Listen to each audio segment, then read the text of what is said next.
Perfect.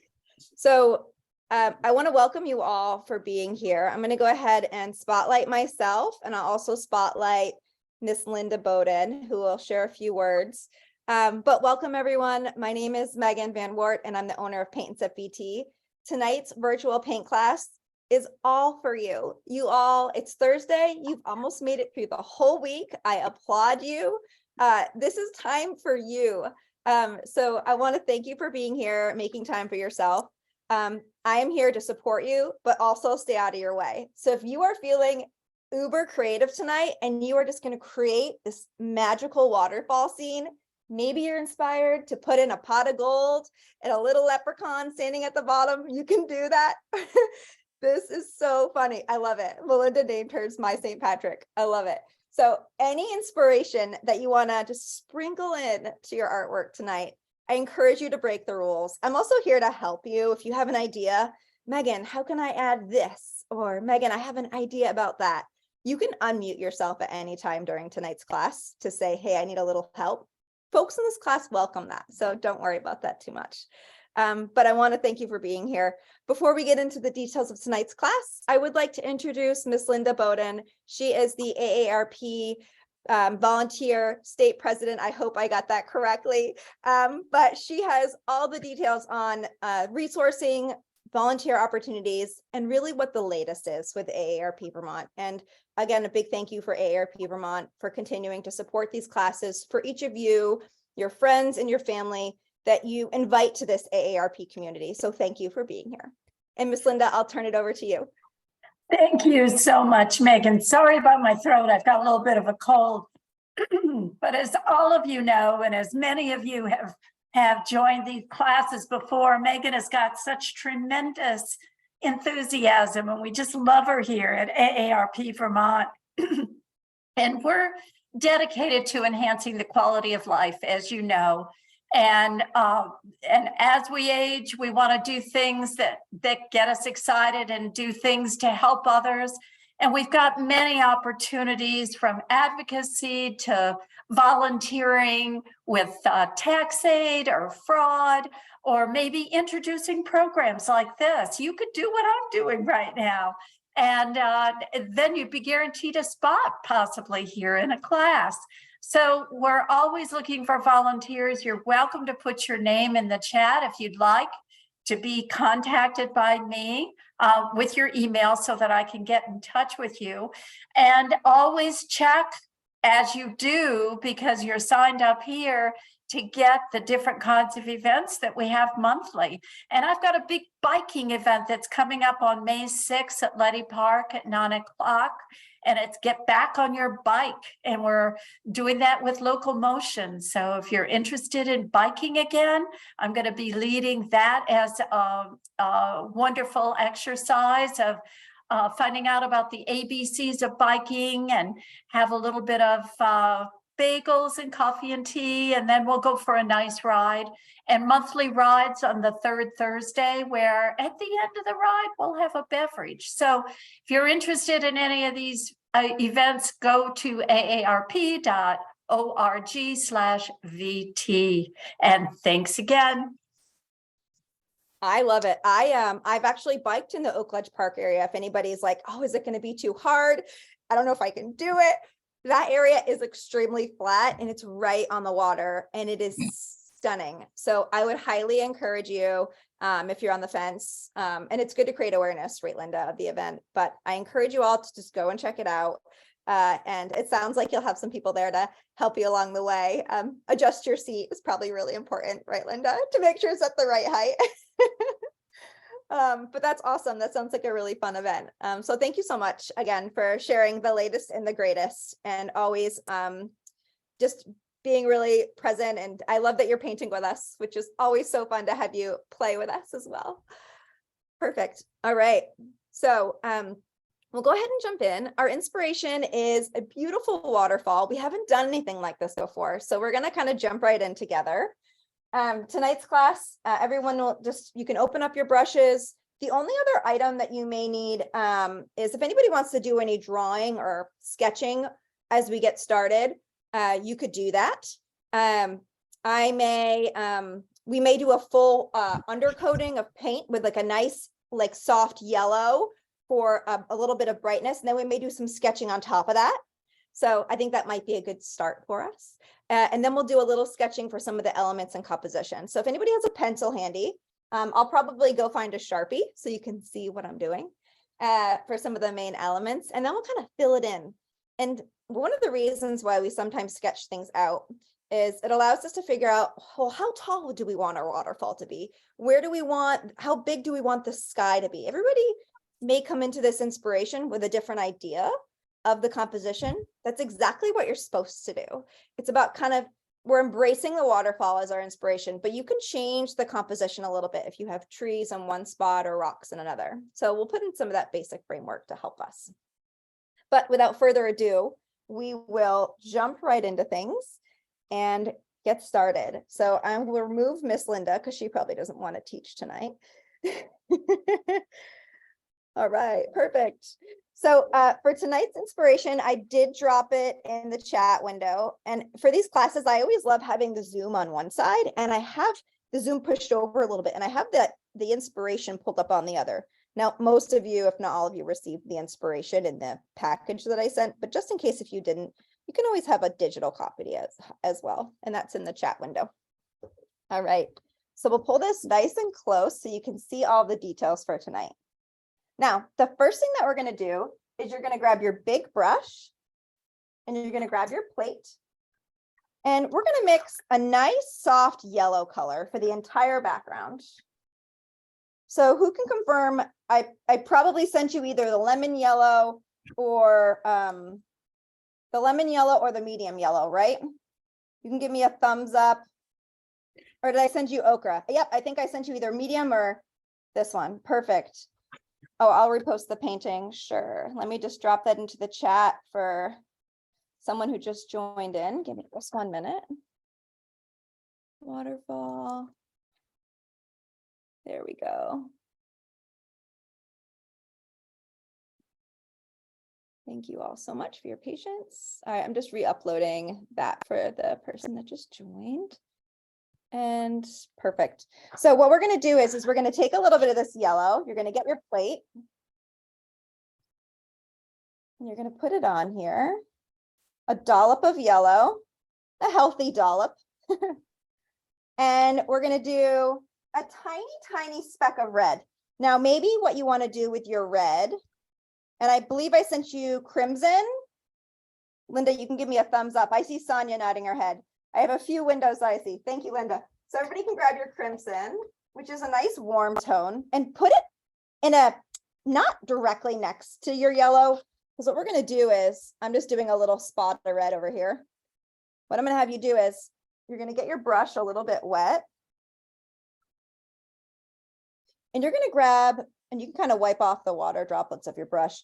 You're going to grab just a tiny little smidge of a corner of red. And you're going to put it in. You're just going to warm up the yellow a little bit, just so it has like a slight orange tinge. That's what we're going for the background. So it has a slight orange tinge. We want to just warm it up a little bit so it's not so bright and bold. So a very little red will go a long way. And we're going to paint really the whole top half. So oh, my whole brush just. So as everyone joins, just please take a moment to mute yourself. But we're going to just do full horizontal brush strokes from the left to the right.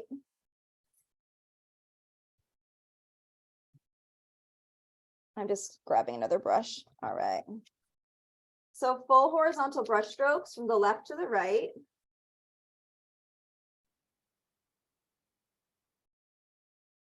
And I might put like a line across the middle just to kind of say, hey, Megan, I'm going to stay above this line. And this is the sky, the starting of the sky behind the trees on the top. So if you want to make this a little more orangey, you can. What's happening here is, ooh, that's a little bit of red. We're going to put a white Maybe I'll leave a spot for like a white sun. You could do that if you wanted to. We're gonna do like a white sun kind of shining in, and we're gonna kind of paint this yellowy orange all around it. So we're just filling in this top part. We'll go pretty quickly through this step. You can put a little water on your brush. For those of you that taken these classes before, I'm going to encourage you to play with a little bit of your color here. So play with adding a little bit of orange, maybe play with adding a little bit of yellow. This is just a background color. So you could follow the inspiration to a T, or you could just kind of be a little free-spirited, which I know is hard for some of you. But many of you have gotten really good at just kind of being in the moment, which I applaud you for sure. Everybody works a little differently. All right. And this is where you can just take your time, enjoy the process. And I'm playing with my yellow. I'm playing with an orangish yellow.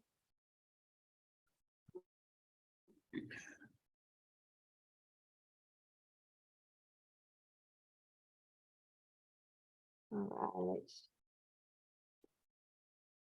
See, I left a little bit of a white spot for a sun. That's good. There's a bunch of swirly magigs in the sky if anybody wants to add any swirlies. I'm not going to do that right now. And you can decide if there's elements of the inspiration you don't like, you don't have to do them. And this is just a little bit above halfway. We're going to put a lot of trees kind of coming up in this space.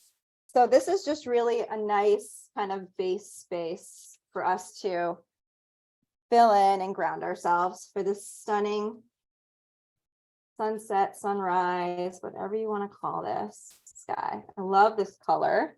It's very inspiring.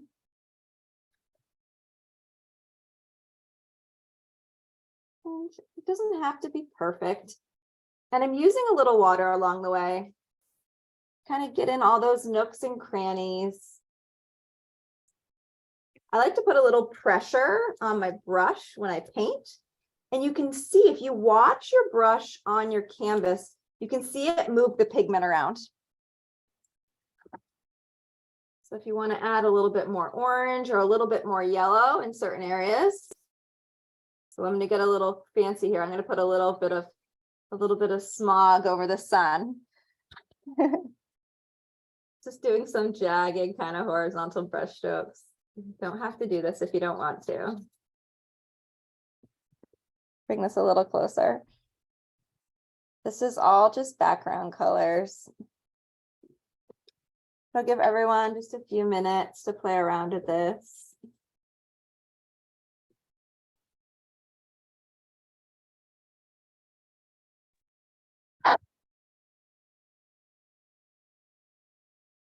And again, one of the things about art is I'm giving everyone a little time and a little space right now to play with any like second layering details. So that may be maybe spinning the side of your big brush on the side so you have a smaller brush stroke. And you can kind of be playful a little bit with like cloud texture. One of the fun things about acrylic is it dries quickly. And I love talking about this in my classes because it reminds us that your first kind of coat of what you paint doesn't have to be the end all be all. You can continue to add to it. And in the sky and something like this, you can't really mess this up. You're really just using some oranges, a little bit of yellows.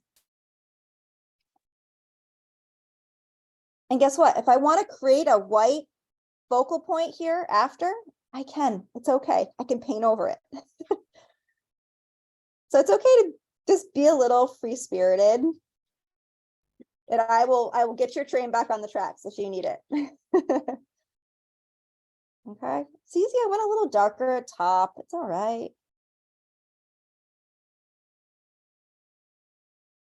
Hello? Hi, how can I help Hi. you? Yeah, I just signed in because it took me since 10 minutes till to try to get this thing to sign in. I couldn't get Zoom to pick me up. Oh my gosh. Yeah, Well, this you haven't happened missed. before too, so this is not the first time. So I have no idea where we're at because I've been trying to get signed on since 10 minutes till. Oh, that's so strange. Well, I'm glad you're actually able to get in. Maybe we can maybe chat after around, maybe we have to update like the version of Zoom on your computer or something, or maybe it's an internet connection. I'm not sure. I don't have any trouble getting on any other Zoom meetings. Okay. Very strange. Well, I'm not sure, but maybe let's connect after, Candace. Yeah, so what am I doing? Yep, absolutely. So all we're doing is we're painting the sky. So we're doing a line just above halfway, and we're Okay. painting the sky orange and a little bit of yellow.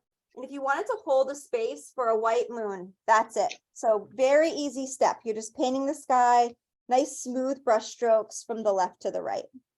And which colors are getting you the orange? You're going to use a dollop of the yellow, and then I put a little bit of red on my plate, and I took a tiny bit of red, and I mixed it with the yellow just to warm up the yellow to kind of give it this nice orange color.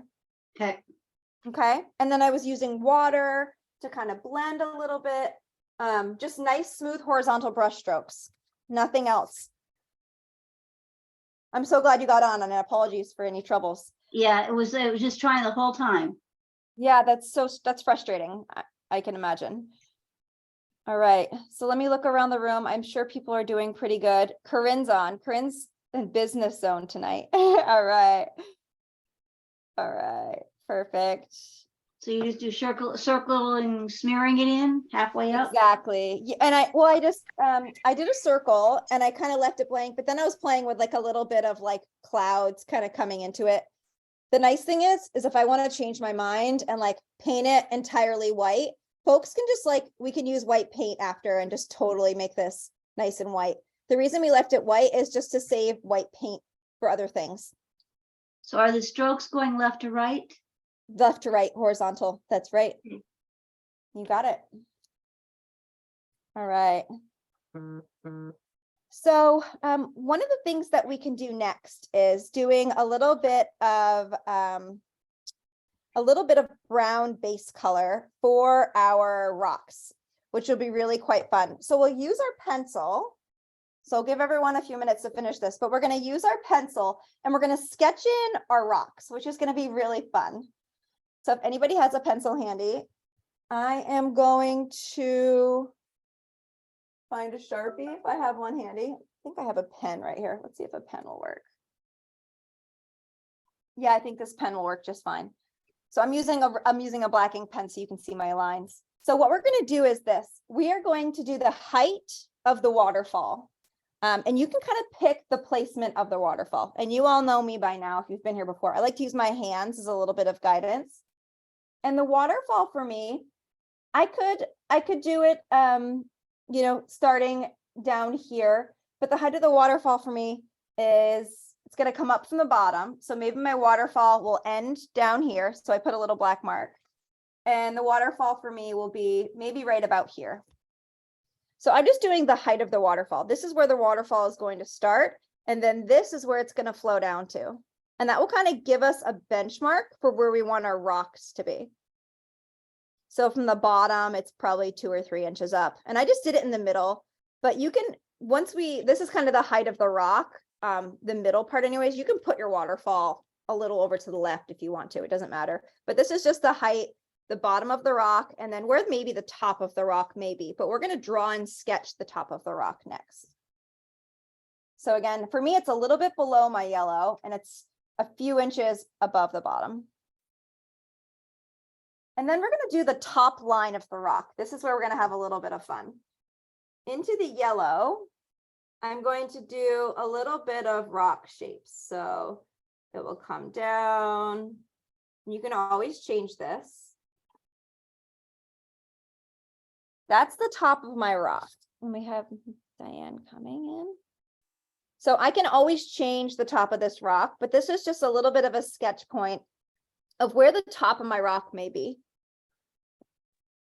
And then I'm going to do a straight line. I have a ruler handy here. I'm going to use that because I have it here. And then I'm going to do a straight line down here. This is where the bottom of the rock will be. So you can see that we're creating a large rock formation. We will make it look more like a rock after, I promise. So the reason that there is space down here is because this is where the pool of the water is going to be. So down here is the pond area. The waterfall is going to flow down into the pond area. And on top of the rock, we're going to have trees. So we're going, and you can play with these lines if you're using a pencil. Take a couple minutes and play with it. Your top of your rock does not need to be perfect. We're going to use dark paint, brown paint, to fill in this rock space. A little bit of blue. And we can place our waterfall anywhere we want, because the waterfall can kind of pour down in any of these areas. But having the space down here available for the pool, my line is not even, so I'm going to fix it. I always try to do even lines, and it's hard when I work sideways. You all probably can see that pretty clearly. All right. I can't see it. There, that's a little bit more straight. So getting in just a top line for your rock formation is perfect. That's there. Now we're going to move to our, we'll get in the basic rock coloring, the browns for the rock, and maybe we'll do a second layer on top of that. So once you've had the basic rock formation in, make sure you have some type of band down here at the bottom, because we need a pool for our water. That's the important part. Now here's the next fun part. We're going to make brown. Who remembers how to make brown? We've all made brown by mistake in the past, right? So brown is red, blue, and yellow all mixed together. So I have a small dollop of red. I have a small dollop of blue. And I think I sent you all phthalo blue. Okay. And now we're going to take a dollop of yellow, and we're going to mix them all together with the big brush that I sent you. Clean off your brush well, kind of drain some of the water from your brush so it doesn't like interfere with your mixing. And what I'm going to do is I'm going to take a little scoop of the blue. I'm going to scoop them out, a little scoop of the yellow and a little scoop of the red. I'm just going to start mixing them together. And we're just going for like a dark color. I want you to pick this color for your rock. We're going to add blue as an accent. We're going to add yellow as an accent, but this is just a base color for some of this space. I have a purplish color. If you want to have purple rocks, like a brownish purple, go for it. That's basically what I have. I'm going to be courageous and just use this. And you don't need very much, but this is where you can have fun with the top of those rocks. Using your big brush, take your time mixing that color too. So if you're not there yet, don't worry. But I'm going to hold my brush on the side, and I'm going to use the more narrow part of the brush. And I'm going to start to create some boulders. So I'm going to create some bumps and some lumps. Look at that. Now it's looking more like a rock, right? That one's going to come down a little bit. That one's going to come up. I have it a little higher. I can always change these formations too. So as I lean back and I reflect on my work along the way, I can always change it. And then I want you to figure out where you might want your waterfall to be. And the waterfall for me is going to kind of be in this area. So I'm going to hold white space. I'm going to put in a fake waterfall. So I don't paint inside of that. I'm going to hold the white space for my waterfall. I can always add more white to it to expand it. But then I'm going to fill in everything around it. And I'm going to use the wide side of my brush to fill it in. Megan, how do we get a lighter brown? How do we make Add a it? little bit. Yeah. What color do you have? A dark color? It's like yours. It looks black. Mine's like a really dark purple in person. What you can do is you can add, I'll add a little bit of white to mine so you can see it. We are going to lighten it. This is just a base color. Okay. So add a little bit of white. Oh, sorry. Wait a minute. It's okay. So I'll add a little bit of white. Mine's very purpley, which I'm just embracing life today. If folks could mute themselves, just so there's no background noise, that'd be great. So I have a little bit of a purpley color. What we're going to do is You can fill it in using a lighter color if you want. I'll show you what a lighter color looks like. If you want to make it more brown, add a little bit more yellow to it.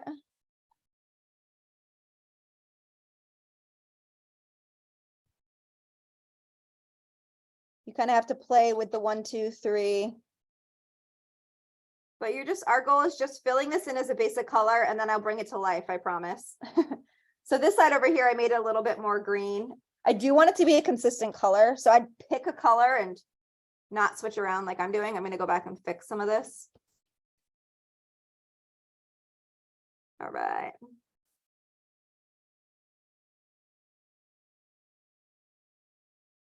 So I want you to fill in everything above this line.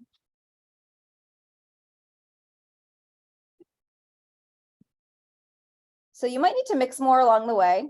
Don't feel rushed. I'm going to mix more too. All good. It's a part of the process. But we're just filling this in. You can dip your brush in a little bit of water to like move this paint around. But we're going to use a second color on top to bring out the rock formation. So this is just an area where we're going to make a lighter brown. Don't worry about that. If folks want to Megan, start with a lighter brown, that's fine. Go ahead. Did you say to add white to it to Yep, lighten you can it? add a little bit of white to lighten it. Yep, It's light purple. yep. So we need to make it a little bit more brown. So you need more yellow. Okay. Yep, exactly. More yellow will turn it brown. I have the same tone I'm working with. But then you might need a little bit more blue. So you have to really be careful with your proportions. So another way to make brown is making an orange first and then bringing blue into an orange. So for me, I have this like camo green. Nope, guess what? I don't want a camo green on this right now. But maybe I'll put a little of this camo green at the bottom of the rocks just because I have it on my palette. So it's all good. Just use what you have. If you come up with a second color, we're just going for a blob of yellow and it's still purple. Yeah, so maybe try mixing an orange and then bringing in a little bit of blue.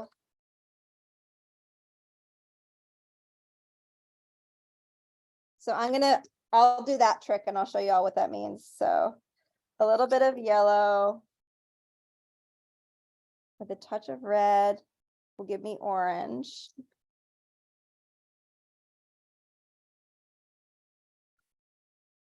It's tricky.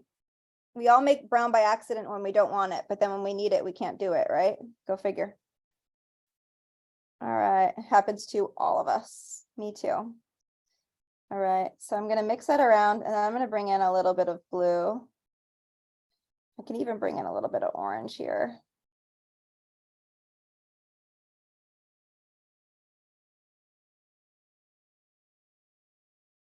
Even orange with a little bit of the green that I have is making a brown color, which you can see right here. So even orange with my green, see that? I'm getting like a milk chocolate brown. So if anybody's starting to get like this milk chocolate brown, what you're going to do is you're going to start to create some rock shapes. So you're going to come in, you're going to kind of create a second tier of rocks. You're going to start forming the top line.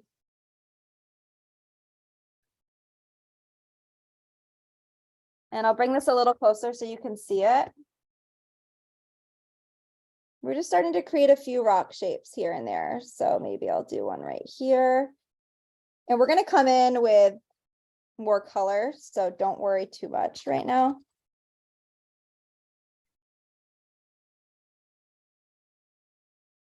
I'm going to make a true brown like I promised, bringing in a little bit of blue with my orange. I don't want you to do like full lines of rock shapes. That's not the intent. And a little blue will go a long way. So I want you just to try creating you're really highlighting the tops of the rocks here. You don't need to outline a full rock. So doing the rocks is going to be the hardest part of tonight's picture. So just getting in the basic coat first. We'll come back to a lot of the rock shapes, but if anybody wants to play around with that right now, you could. but we'll come back to that.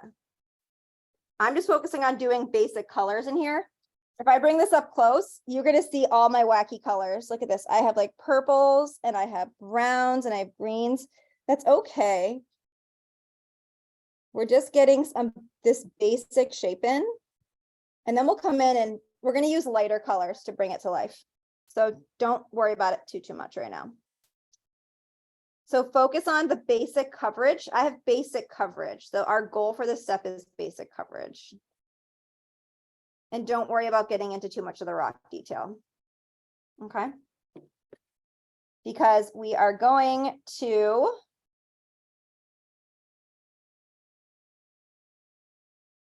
do our trees in just a minute. So as you have this like darker color down, what we're going to do is we're going to outline the pool area. So the pool area is down here, and I want you to just we're just going to kind of hold a little bit of space in the middle for water. And everything to the left and to the right of the water can be painted brown or green, whatever you have for like a weird dark color on your palette. Just fill this in. I want you to leave the middle open. You can see I'm imagining that this is a big blue pool area. And on the sides, we're going to put a lot of like bushes and trees on top of this, but we just need a background color first. So this is where I don't want you to overthink it, but use whatever colors you have. I have like greens and browns on my palette right now. So I'm just filling in these side spaces, and make sure this is big enough right here. So the water is splashing down. So you can kind of start to see the composition come to life. But we'll put some bright colored trees and plants on top of these two corners. But we want a nice solid dark brown background or dark green, whatever you have for paint. We're going to paint over it, but this is just all a nice background area. See that? And it doesn't have to perfectly match. It's okay. This is nature. Nature has all of the colors. And paint all the way down, and you can come right up to the bottom of your rock line so it's nice and crisp and clean. We'll do more detail to make it look good. So take a minute to do that.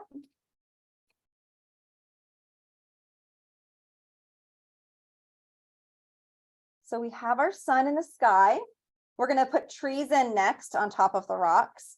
We're going to let our rock wall dry. It looks like a large black or purple or blue area. Whatever colors you have, don't worry. There's actually a lot of colors in the rock wall. There's blues and there's browns and there's whites. So we'll be playing with different lighter tones. So the rocks kind of just jump right out. Again, the rock wall is probably the hardest point, but I'll walk you through it. So no worries. And then I just want you to have base colors in there. Let it dry. We can always come back in. And then do these two sections down here. Down here is going to be blue. If anybody wants to get courageous and paint a pretty blue at the bottom, you can in that area. You can switch brushes at any time. Let's see here. And I'll give you all a few minutes to play with this. Ooh, I've mixed a little bit of blue with a little bit of white. So pretty. Look at this water. Ooh. Now, ladies and gents, I do not want you touching that waterfall yet. So it's tempting, I know, but I will allow you to paint the water. I'll encourage you to paint the water. So if anybody wants to come in and use a smaller brush, maybe the next size down that I sent you, that medium brush, you can paint your water a little bit. Excuse me, Megan, Yes. we're still on the bottom sides of the waterfall. What Yes. color did you do? Yes. How did you do that one? No worries. I just used random colors on my plate. So they're like greens and browns, basically. Okay. Okay. And you're just filling it in, and we're going to let it dry because we're going to put so much on top of it. It's just a background color. Okay. Thank So you. take your time with that. But it doesn't have to be fancy. No worries. And we're doing the same thing with the water down here. And if people aren't here yet, don't worry. I know we all work a little bit at different speeds, so there's no rush at all.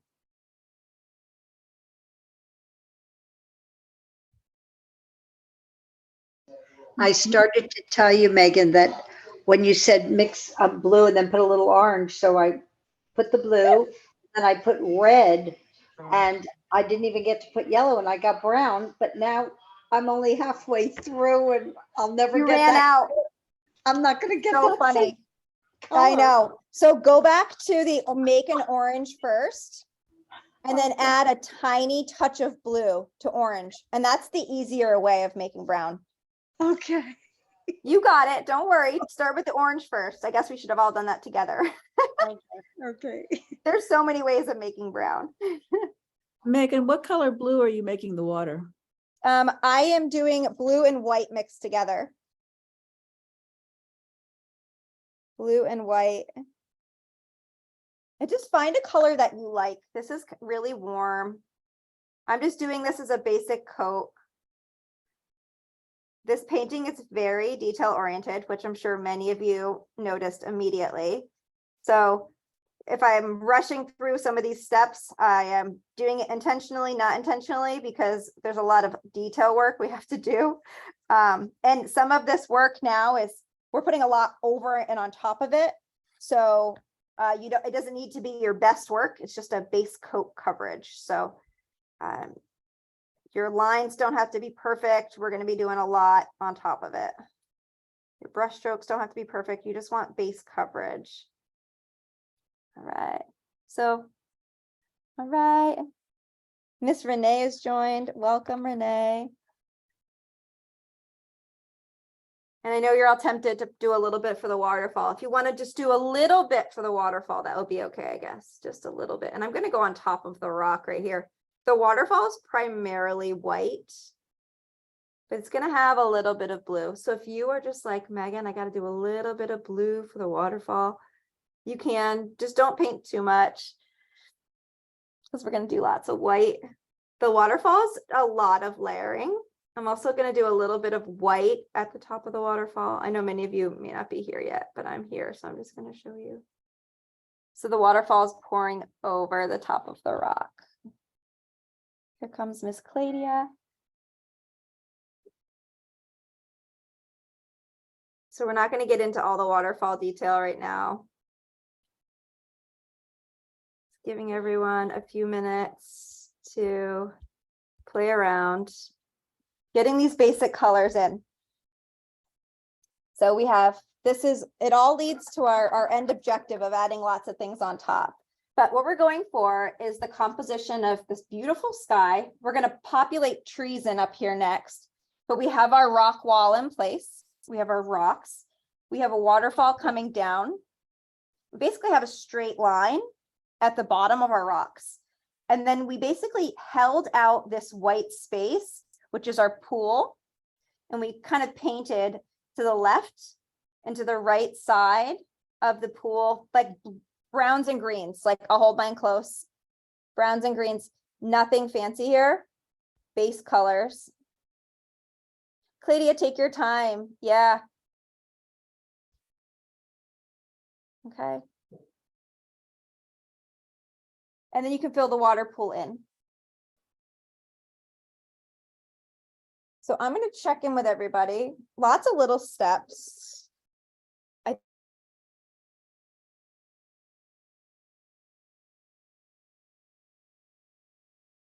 And I will be right back. I'll let you all keep working for a minute and then we'll move to the trees. If anyone has any questions, please let me know.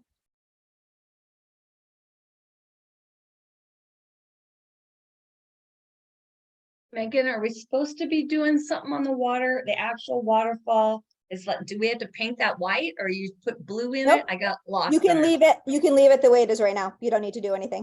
All right, thank you. Yeah, no worries. You're not behind. Everybody's doing well. All right, perfect. All right, I will be right back. Excuse me.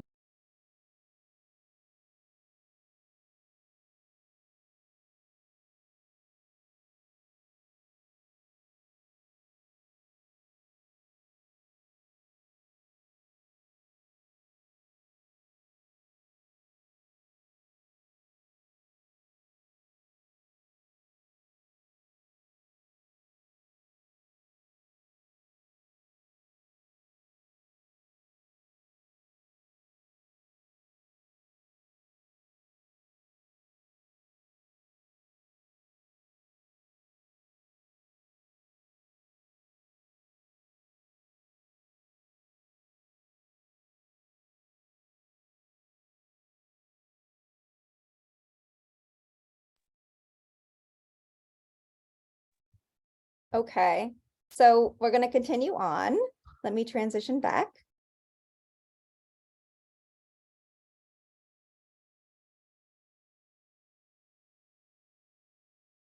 Let me look around the room and see how everyone's doing. Give me a thumbs up if you're like pretty close to having these areas done. Perfect. Give me a 1 more minute if you need a little, like a couple more minutes for these base colors. And you can type in the chat. Okay, I see Candace is like, I need two, not Candace, Corinne's like, I need 2 full minutes, Megan. All right, girl, take 2 full minutes. I'll keep an eye on the clock. I'll give everyone 2 full minutes. Take your time before we do the trees. And if anybody wants to start the trees, you're welcome to, but I'll give everyone a few solid minutes to do those details we've already started.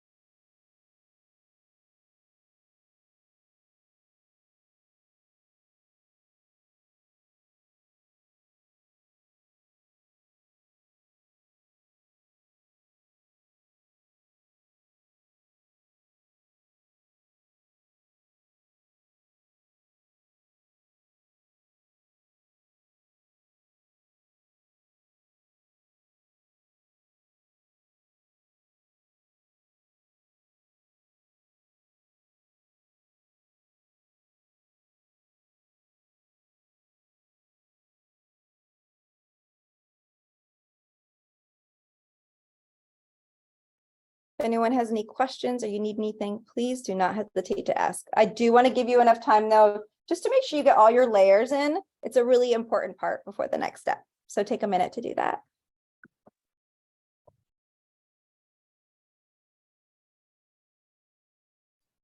Did you paint the waterfall white or just like a light blue?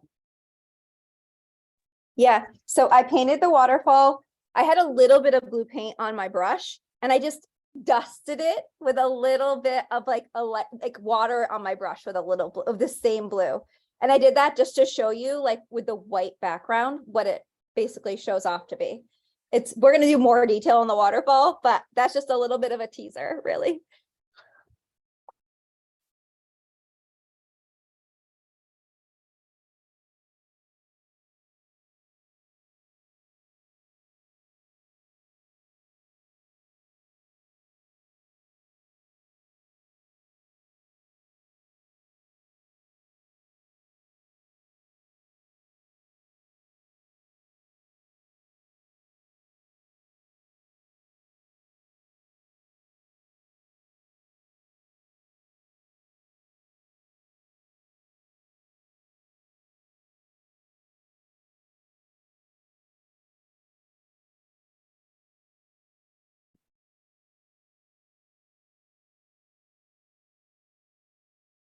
So Megan, for the trees, what color should we start mixing?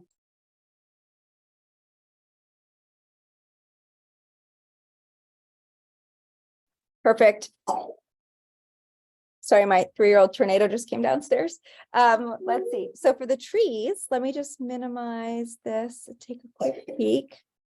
So the trees are going to be a really beautiful, we're going to do a darker color first. So we're going to do a dark blue, and then we're going to do a green accent on the trees.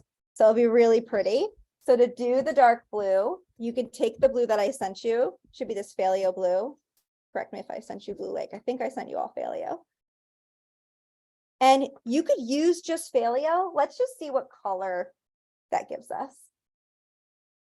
And the trees, we always start with tree trunks for placement.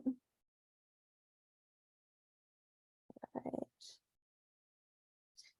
And then I'll let you all play with this step as we get going here. So I will bring this closer so you can see. So the trees are going to have different heights, and there's a lot of trees. That's why I kind of want to jump in. The trees, I'm going to do long, skinny tree trunks, and I'm going to stagger the trees. So they're going to kind of come halfway up. This blue Paleo is quite nice, actually.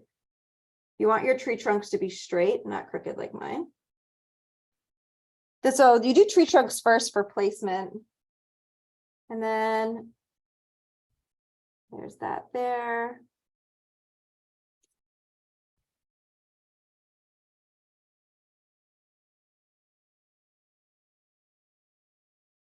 So there's gonna be trees all at the top here.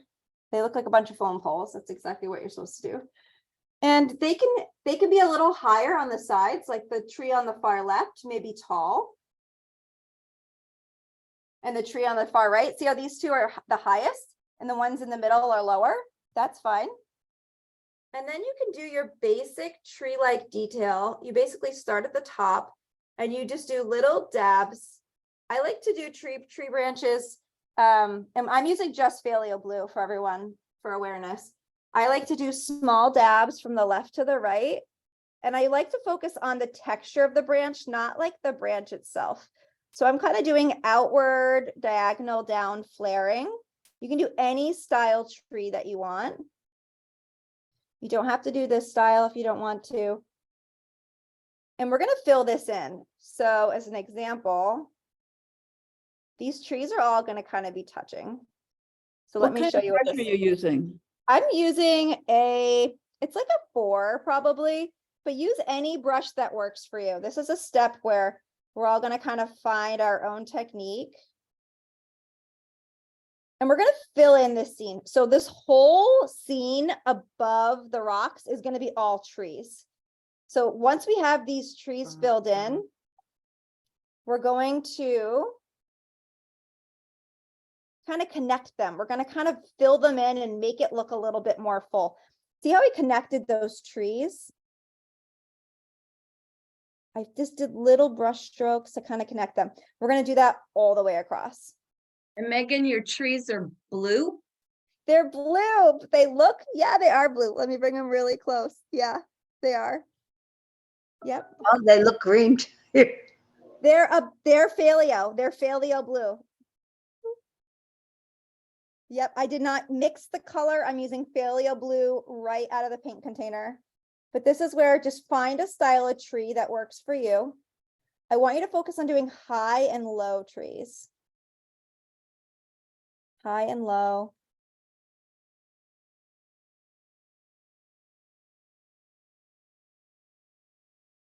So give that a shot and just work your way across.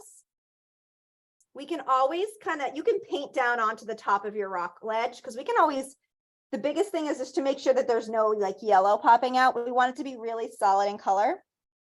Work your way across and see what happens there. And I'm just going to check one thing and I'll keep going across and I'll continue to give you tips and techniques for these trees. Trees take a lot of practice. If you've been in these classes before, using the fine tip of your brush, trying to leave a little bit of spacing in between each branch. You don't need to have total spacing. Just lean back in your chair and try to be a little abstract with the shapes. You can do little dabs versus doing lines as well. So try not to like make your trees perfect. Try to make them look a little bit like nature. And I'm going to do a little tree in between here. So again, do some basic tree trunks to kind of get you started. And then you can fill in between. You can decide how full or how skinny you want these trees to be. It's totally up to you. But we're creating this forest on top. Now my trees are a little more, they're a little smaller than the trees in the picture. The trees in the picture are a lot bigger than mine. So there's no right or wrong with art or ideas or what you want to paint. You just kind of do your own thing at this point. We want these trees to be nice and solid in color. So I am going to come in and make sure they're a nice blue color because we're going to come in with the green, and the green is going to bring our trees to life. That's what we're going to do a lot of our highlighting with our green. So this is going to take us, a solid 10 minutes at least to kind of paint across. Take a minute to do that. And some of my trees, there might be a little leaning to the right. You can always come in and change them out. And don't hesitate to switch a brush. If you need to switch your brush, that's fine. So do what feels right to you. I'm not there to do it for you, but I'm here to offer you different tips and suggestions on how to bring this to life. And I'm just going to mute myself for 1 minute.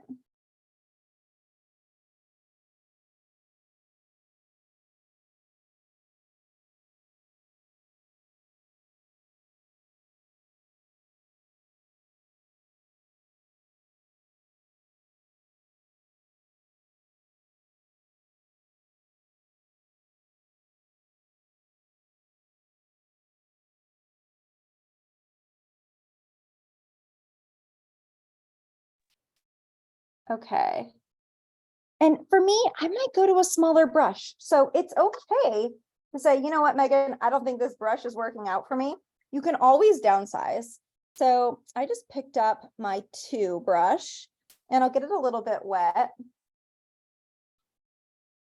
And I'm going to bring this a little closer so you can see it. You might all appreciate this. I'm going to come in and I like to do little dabs, little dashes. Trees take so much practice. I'm sure we've talked about this before in our classes. But just find a style that works for you. That is the name of the game with trees. And you can have little sticks and little pine cones kind of in between. That's why I like to do the dabs and the dashes versus painting actual branches, because it makes these trees look a little bit more natural. And you get a little wider as you go down. Use a good amount of blue paint here, because you want these trees to be nice and full in color. Now you probably can see some of the blue kind of coming through down here. If you see any of the blue coming down here, you can start to mix in. I have a little bit of a blue-green left on my plate. I might come in and kind of fill in the bottom of these trees with a little bit of blue-green down here, because it looks a little bit different, just to make it look like matches. And I'm just going to paint right on top of my rock. You can paint right on top of that rock line. Don't worry, we can fix that. Because we're going to put lots of trees in here, so I might do another one. Remember, we're making this nice and full, like a forest. If you want to get lazy and put in some bushes, you can. I'll show you what lazy bushes look like. Look at that. There's a lazy bush right there. That's okay too. You don't have to do all trees if you don't want to. Your bushes can be green or blue. So the darker greens and the darker blues are going to ground us here. And then we're going to add a lighter detail on top. So that's really where we're going with this. Any darker greens, this darker blue that you want to, we're creating this scene. You just pick and choose what colors you want to use.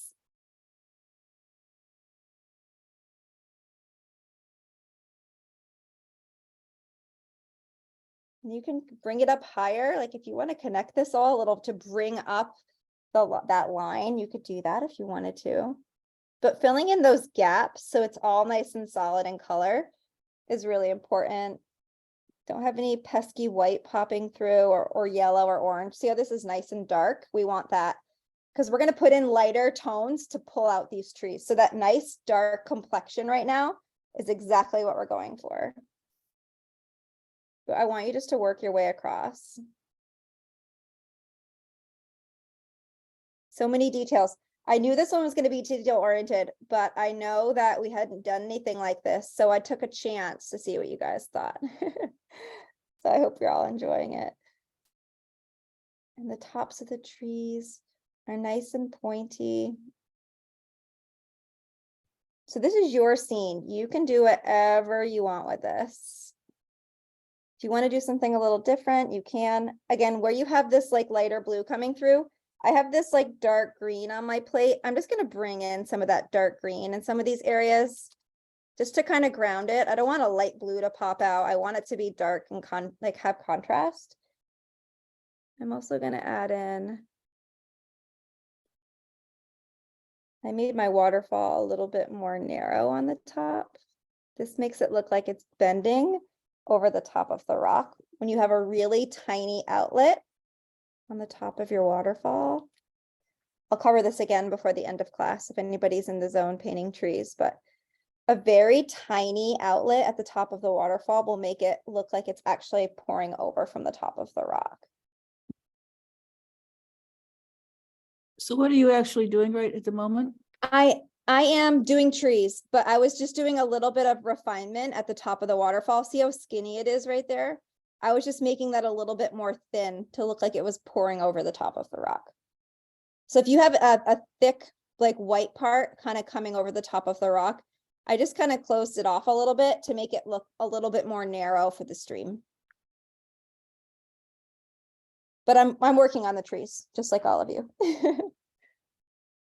But I'm working my way across this scene. So that's the objective, the part that we're on, that everyone's working on, is building in this tree line. I'm using a little bit of a dark green to kind of help cover some of this white area. It's like a dark greenish blue. It's just a random color that I had on my palette. You can see how it's just kind of covering that space. But I am continuing to use the blue for the trees.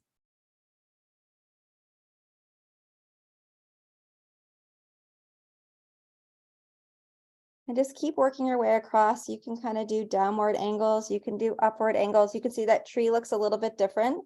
It's all right. Trees can look different. It's just about being a little courageous. I'm swiping from the left to the right. I'm thinking about the texture of these trees, not just the branches, how full these trees may be.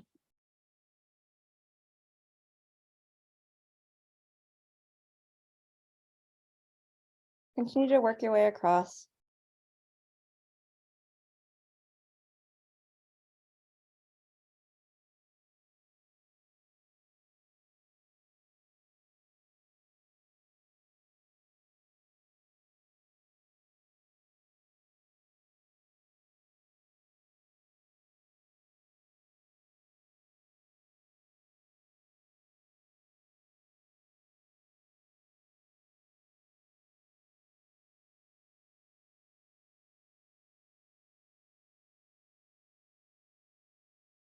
And lean back in your chair. Again, check the height. Do you have trees that are staggering from tall, small, little, tall? That will help create a natural scene. You can put in bushes again if you feel lazy, no judgment zone there. You can put in any bushes in between. We want our trees touching though. You can see I'm creating a bank of like this solid color. And the inspiration, this bank is like higher, but some of you might have that higher bank of trees. Some of you might not. There's no wrong way there. I'm just using this blue, and the reason it looks green, whoever mentioned that, is because I'm painting on orange in the background. That is why it looks green, which is really quite funny. But we're going to use even a lighter green for, let's see if that's straight. That tree is leaning, ladies and gentlemen. We do not want that tree to lean. Let's fix it. All right, so I am going to fix this tree. There, it's not leaning anymore. And I can make this one a little taller. I want you to, one of the things I teach in these classes is a little bit of mindfulness. It's just slowing down just to reflect on your work. And an example of that in this scenario or in this step is just, do you like the heights of your trees? Where do you want to fill in to add in a little bit more, right? You want you to kind of fill in along the way here. We're going to use the lighter green on top to kind of bring out the front of the trees on the bottom. So that's really a second step. But I'm speeding through here a little bit because I want these trees to dry so we can. And again, I'm using a darker green down here. I'll just have like a darker green brown that I'm just using to kind of fill in this white space. There, and then I'll put my blue on top of that. And you can use thick, goopy, like blue paint, like go for it. I don't know if you can see it with the zoom and the lighting, but I have like thick, goopy blue paint on top of this green. Like go for it. It doesn't matter. This is art. This is a case of an art class where you can have big globs of paint. It'll look kind of cool. because it's adding some texture to the trees. So take a minute to play with this step.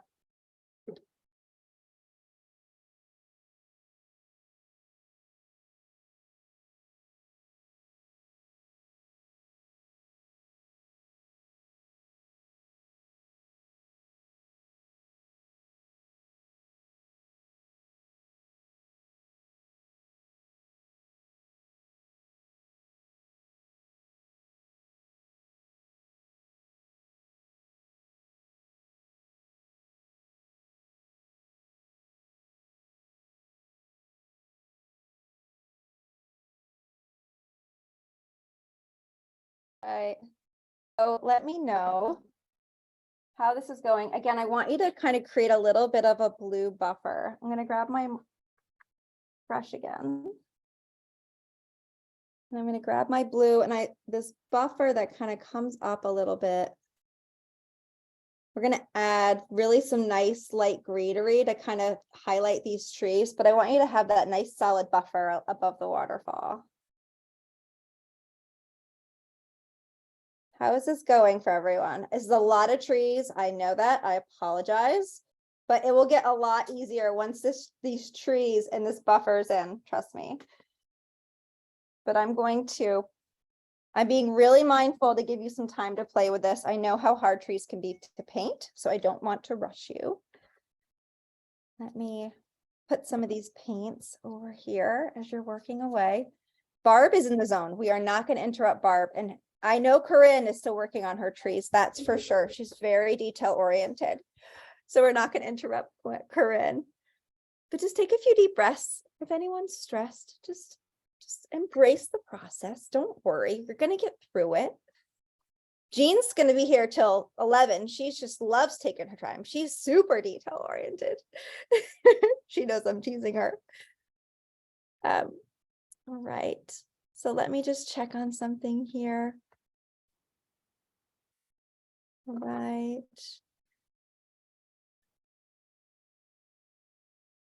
All right. Give me just one moment. Let me know if anyone has any questions. I'm going to give you a minute. I'm just checking email to make sure everyone was able to get in. Hello. Hi. I'm more kind of Kandinsky avant-garde. And that's okay. Everybody liked the last painting a lot. Oh, good. I love it. I love it. Well, what we'll do is we'll do a flip and reveal here. Okay. And not yet, but let me go ahead and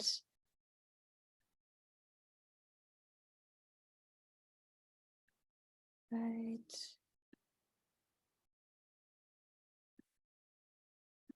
Okay, perfect.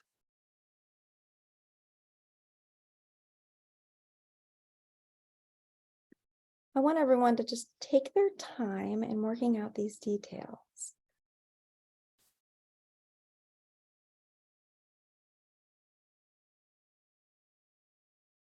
And I'll give everyone a couple minutes. We'll do a flip and reveal. It's always fun to see our progress, especially before we layer on this second piece of on top of what our base is. And that's really what we're doing. We're doing it right now. Okay, let me make sure if anyone needs any support. And for anyone that's joined late, I am recording tonight's class and I will be sharing it with you. If you have registered through AARP Vermont, they will be emailing you directly the recording link. If you were invited by me separately because you were not able to get in, please drop your name and your email in the chat window below. I will send you a recording. Did you happen to record yesterday's class? I did record St. Patrick's Day pets. How can we get it? Can we get it? Absolutely. Yeah. I actually I had emailed you. everyone today who was registered for the St. Patrick's Day Pets class. I sent the link out already. So check your email. You should be on that, right, Corinne? You registered? For yesterday's, but we could, and I sent you an email. We couldn't make it because family came. Yeah. you should have received an email from me with the link, so let me know if you haven't. But this When? was the St. Patrick's Day pet from yesterday. Oh, what? Oh, when did you send it? Earlier today. I didn't get it. Okay, I'll make a note and I'll resend it to you. Thank you. You're Would you welcome. would you like me to forward it to you, Corinne? If you have Please. it. Okay, I already sent it to you, Meg. Thank Okay, you. thanks, Renee. Okay, I'll Thanks, send Renee. it. All right. So give me just one moment and I'll give everyone a solid minute to finish this step and then we will transition. So I'll keep an eye on the clock, 1 more minute and you'll be good. Megan? Yep, go ahead.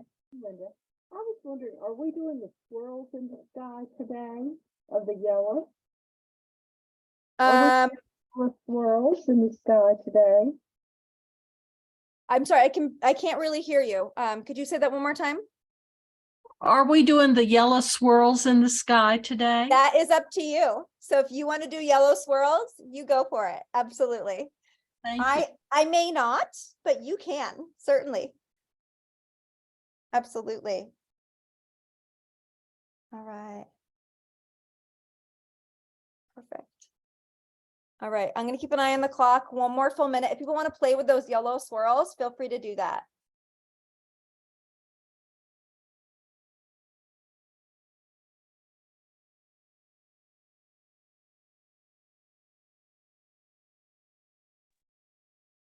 So, Megan, I have a question. I left that white part there. What should I do to fill it in? Should I use the brown or should I use the blue or what to fill it in? The white part in which area? Right where the trees are, right? Oh, you mean on top of the waterfall? Yes. Oh, yeah. Yes. Oh, so the color that I used was, I'll show you on my palette. It was like a brownish blue color. I Okay. used, I'll bring my light a little closer. I don't know if it's gonna help, but it's like this brownish blue color. I did a little bit of that first, and then I put blue on top of it. So just use whatever dark colors that you have on your palette to kind of give it a base. It was convenient that we had the orange. So maybe next time we would do the orange all the way down to the rock wall, like a little further down. But if you have that white buffer space, fill it in with a little bit of that, like a brownish green, just to give it a little bit of earth tone. And then you can do a little bit of blue on top. So don't worry about that too much. Just use any darker tone to kind of cover it up.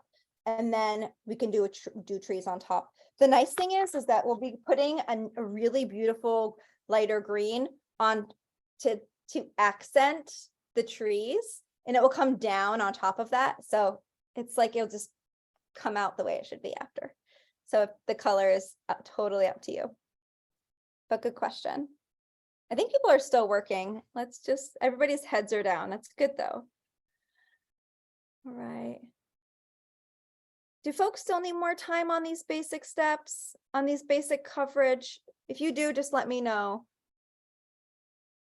I do want to be mindful, there's lots of details that we're going to be doing on top of this, like our rock wall, and we have lots of trees and things that we'll be adding. So tonight's class is recorded. I'm going to move to the next step. If you're not ready, take your time and just jump in whenever you're ready for the next step. These next steps, all of you, if you've been a part of these classes before, you've done most of these next steps. The rock wall is probably the hardest, which I'll do first. So we can just get the hard one out of the way. How about that? All right. So what we're going to do is I want us to look at the inspiration. It's always good to look at kind of what we have in front of us. And the top of the rock wall is a little bit more brown. So there's kind of like big brown boulders on the top. And then there's like 2 or 3 tiers of blue style boulders down below. So what I'm going to have us do is, since we all have blue on our plate, I'm going to grab, you want a fairly smaller size brush. So maybe like a number 2, if you have that. Everybody, there's gold numbers on the sides of the brushes. You may or may not have a number 2. If you don't have a 2, you can use a 3. Anything goes there.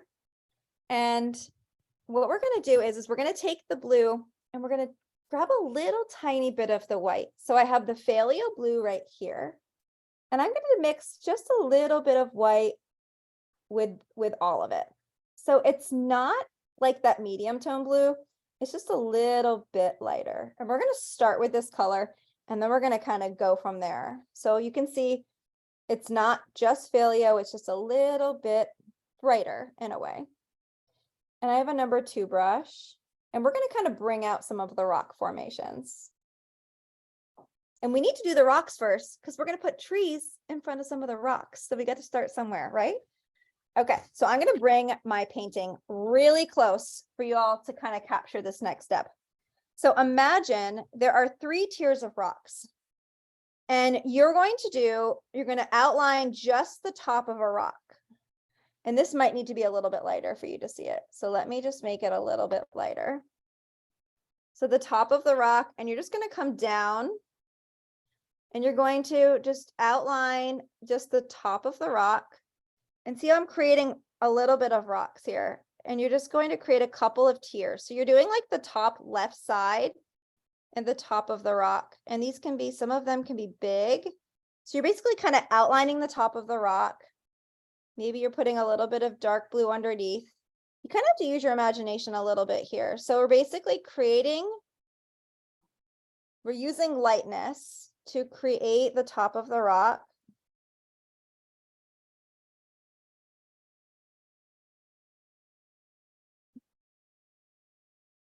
But then you want to use your palette and you want to mix other secondary colors to kind of ground them.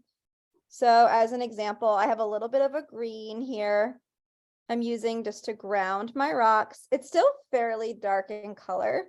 So you can go back and you can use a darker green, but you can kind of see what I'm doing here. I'm using the blue to create the lighter tone on top of the rock. And I'm using the green to kind of go in and ground. Now this is not easy. This is a little, a little level 2. Imagine you could even use a little bit of white. Imagine there's light reflecting off of the waterfall on the left side of these rocks only. See how the lighter color, and this is all experimental, so you all can do this. You just have to be a little patient with yourselves.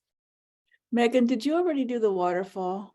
Nope, not yet. I just have a base. I was just playing with a little bit of color, but I did not do the waterfall yet, no.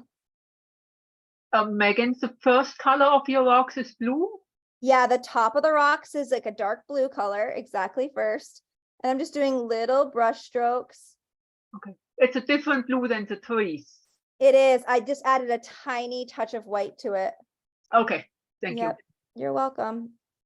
And then I have like this dark green handy and I'm kind of using it to kind of smooth the rock shapes a little bit. So you kind of have to like be a little open-minded to the process of creating rocks. That rocks are in all different shapes and sizes. All right. So you can see how, oh, I have somebody else joining here. You can still keep this scene very dark. You don't need to add a lot of colors.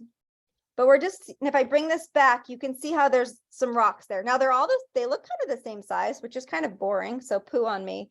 So I could change the size of some of these rocks if I wanted to. Make some smaller. They kind of, you can always tuck in flowers into this rock wall if you want to. But you can see how the tops of these rocks are really just kind of catching your eye. And play with a little bit of white in some areas. The white will catch the eye for the top of the rocks. So you can see on the top of the rocks, you can put a little bit of white and it's kind of catching the eye right there. So what I'm going to encourage you to do is I'm going back and forth between a blue. As you fill in your rocks, you can do some kind of green like brush strokes. This is all really abstract, but you can see where we're going with this, right? Using a little bit of white, and I'll do some of the top rocks. Look at this. The top of the rock wall, there's a little bit of a light color. This is like a whitish blue color. You can see how it's just really starting to bring the rock wall to life. Some of the colors may be standing out more than others. This just takes a lot of practice. But play with these blues. So I'll show you what colors I'm using. I'm using blue here, which has a little bit of white in it. And I'm using a little bit of this greenish blue to kind of fill in on the underside. So this takes a lot of like leaning back in your chair, kind of closing one eye to create your rocks. Now I know you all can do it. It's a little tough, but just imagine filling in your rocks with just a little bit of the blue color, even a darker blue color, even a darker green, just to kind of create that substance. I'll bring it a little closer so you can see it. Doesn't need to be perfect. If you don't like the way this white looks, guess what? You can come in and paint on top of it.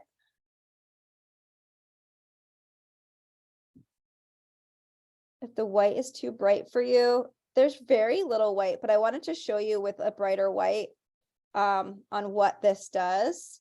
You can easily cover some of that up.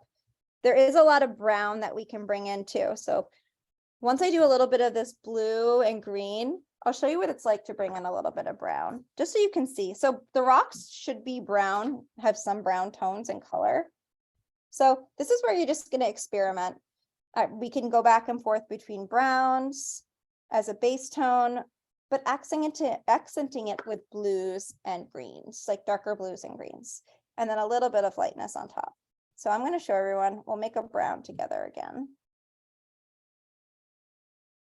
Let's see. So I'm going to clean my brush. Actually, I don't need to because I'm going to make brown. So I'm going to make orange first. With a little bit of red. I'm making orange first. There we go. So making orange first and then bringing in a tiny touch of blue will give you brown. Let's see.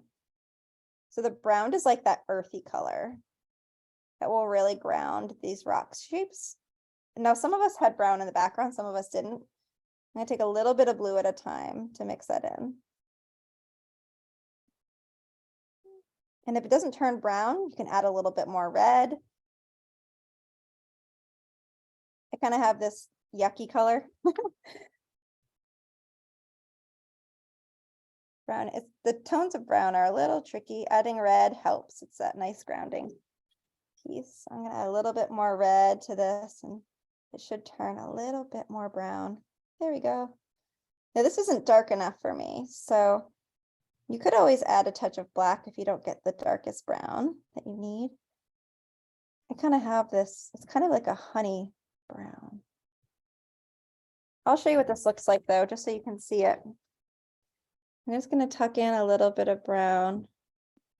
This is way too light, but you get the hint here of just bringing in a little bit of brown. That's way too light in color, but you can tuck brown in wherever you want. So just first of all, just mixing the colors is really an important thing. I'm going to bring in a little bit more blue.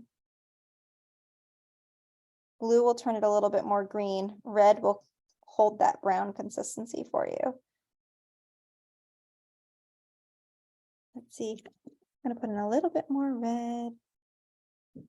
And this is all a part of the process. This is the process that we're going through right now is probably one of the most closest things that we've done to like what true, I mean, you're all artists and participating a part of these classes today, but everyday artists, they go through this. They go through the process of mixing the right colors, and then they mix lots of different tones from these colors. So it just takes practice, and it's just embracing and just knowing that, there we go. Red and blue help turn that brown. Just having patience of just finding that right color and just not giving up. There, I finally got a chocolate brown. Imagine that. All right.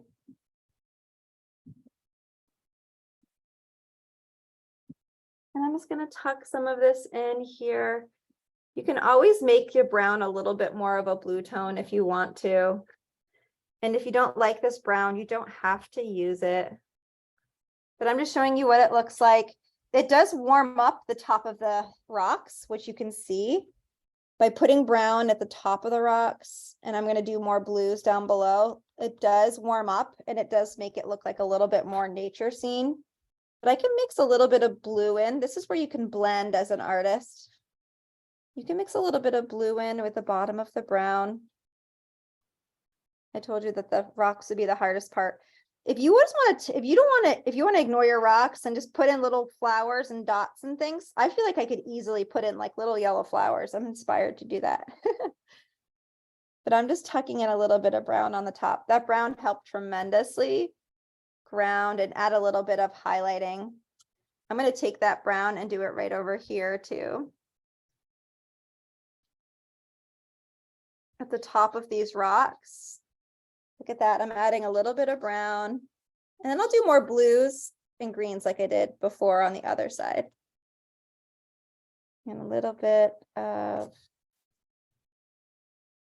of a lighter outline at the top of these rocks will really catch your eye. See that? And then you can blend it in. If it's too potent for you, you can always blend that color in. So you can see by using the blues and browns, it starts to come together. You just kind of have to embrace your own scene. And I know this isn't entirely easy, so I applaud you all for trying. But you can look at your inspiration and you can add in as many or as few of these tiers as you wish. You can do kind of rock-like shapes as well if you wanted to. So if I do some like rounded, more like boulder-like shapes, I'll do that over here so you can see it, which you can barely see. So let me get a little bit of white paint with my blue. So I'm kind of doing like a little bit of like boulder shapes down here to kind of make them look more like rocks. You can add in like more rock-like shapes, play with it. If you don't like it, you can paint over it. It's okay. You can put a little bit of brown. This is where you just play with the colors. I'm probably just going to tuck lots of little beautiful flowers in these rocks. That's just one of the things that I'm inspired to do tonight. But you can go in and add in a little bit of blue, kind of coming down.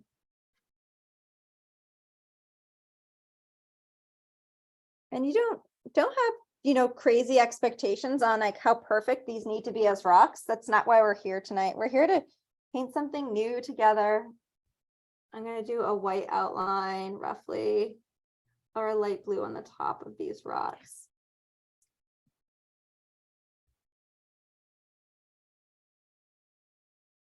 And the white or like a light blue can really help drive your eye to certain areas of the scene. So maybe the top of the waterfall.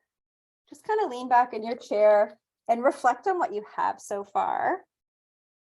I'm going to do the same thing.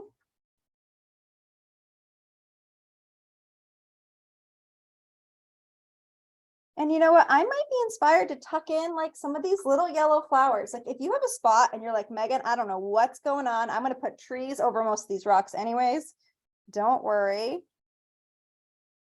I do want to be mindful of time. We have about 30 minutes left for tonight's class, but I want to show you like art is all about your own impression and like what you want to do.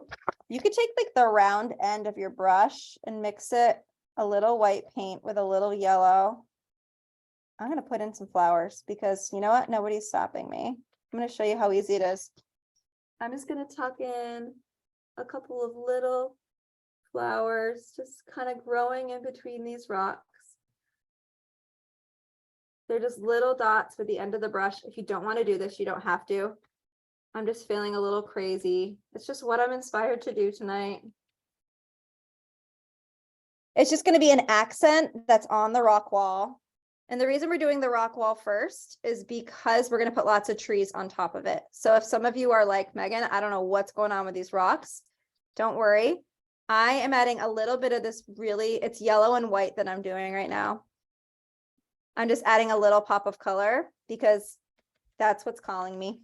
And it's actually going to be really pretty because the waterfall is coming down. I have some pretty little flowers coming in here, little dots with the end of the brush. Maybe I'll put in some purple ones at the end. We have time.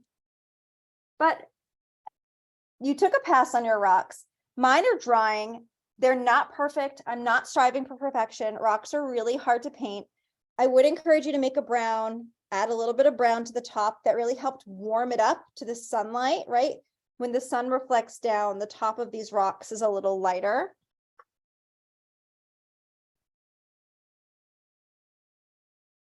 And then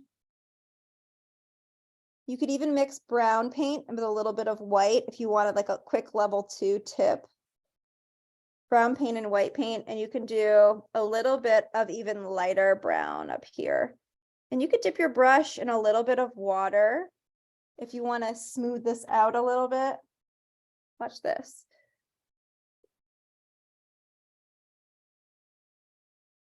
So you can see this is really light, but that was not what I was going for. But guess what? If I put my finger or my paintbrush in a little bit of water, while acrylic paint is wet, you can still get it off, which is really nice. So you can take your finger and you can always smudge something off. Your paper towel is also a really good source of kind of wiping something off. I can always come in with some dark paint too, and guess what? Paint right over it.